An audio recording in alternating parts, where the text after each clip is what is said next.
किसान भाई नमस्कार। जी नमस्कार। मैं धीरेन्द्र त्रिपाठी प्रभात सीट से। आप अपना परिचय बताइए ना सर। रियासत खान, बिरसिंहपुर, वार्ड नंबर 1। ये आपने कौन सी धान बोई है सर? ये राइडर 2007। राइडर 2007। और ये कितने किलो बोई है आपने? वही 36 किलो बोया था। 36 किलो। 7 एकड़ 6-7 एकड़ के आसपास। 6-7।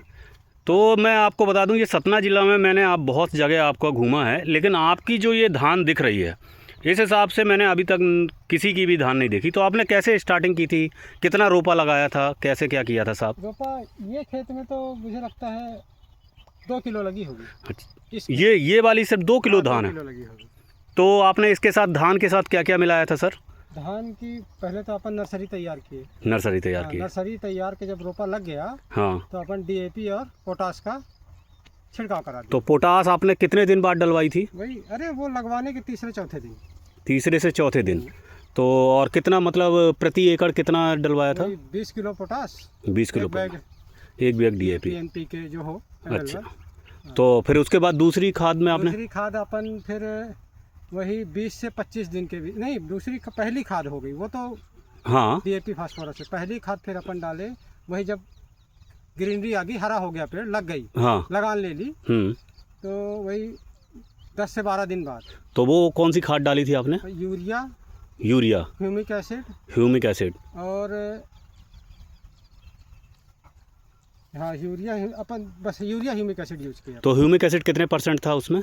95% का। 95% का। और फुल्विक एसिड उसमें 5% है। 5% फुल्विक। हाँ। तो फिर वो उसके बाद फिर आपने क्या डाला सर? फिर उसके बाद अपन जब दूसरी यूरिया पे आए, हाँ। तीसरी खाद दूसरी यूरिया पे, हाँ, तो फिर अपन ने जिंक, अच्छा, फिर ह्यूमिक एसिड 20 दिन में रिपीट करना चाहिए।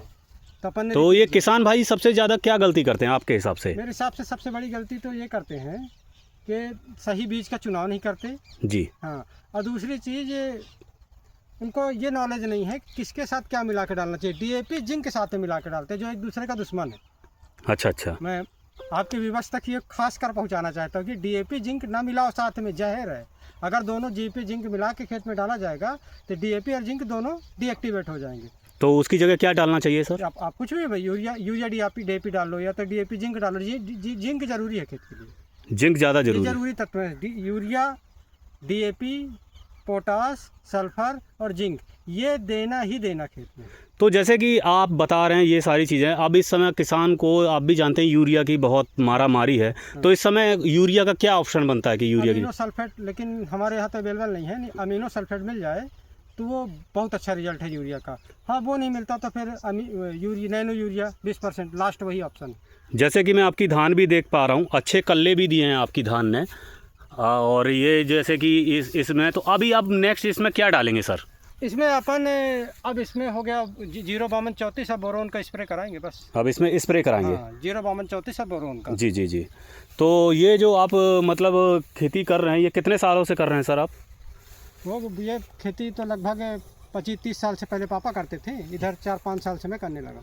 तो अब जैसे कि अब इसके बाद एक ही बार आप छिड़काव और कराने वाले हैं? एक स्प्रे 05234 और बोरोन का बस। और फिर कंडीशन के ऊपर है कि मक्खी लग रही है कि नहीं लग रही। हाँ। अगर लगेगी तो फिर कीटनाशक का स्प्रे होगा, नहीं होगा। और जैसे दवाइयाँ, आप लोग कहते हैं कि जैसे दवाइयाँ डलवाई जाती हैं, चारा जो आ जाता है उसको मारने के लिए, हर्बिसाइड जो बोलते हैं, तो उसमें धान का थोड़ा ग्रोथ रुक जाती है, तो उसमें क्या किया जाए? वो दवाइयों के ऊपर भी डिपेंड करता है। अच्छी कंपनी की दवाई लो तो धान में कोई इफेक्ट नहीं आता है। अच्छा।